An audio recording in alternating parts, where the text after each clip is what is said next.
Wato saboda ka raina iyayenka shi yasa in sun turo ka makaranta ba ka son zuwa. Dole in ci ubanka yanzu. Sorry. Da haƙuri ta mutu sadakan nawa aka bata.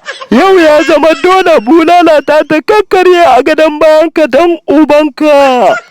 Lallai yau za ka gane ni ne mai gyambo. Daga yau ƙarya ta ƙare, daga hannu don ubanka. Rufe idonka. Jar uba, wallahi aboki ya kirɓo kahi. Wato kai tun kafin in fara dukan kama haka kirɓa min wani gandaren katon kahi a aji. Wallahi ta ƙare ma yau. Malam da Allah kai haƙuri. Ka ɗaga hannu kuma ka rufe ido. Wallahi malam zogale na ci. Kutumar kaga kayan gardi. Tsaya abokina kawata, idan wannan ne zuwan ka channel din nan na farko, ka je ka danna mana subscribing kana ka danna ƙararrawa alama.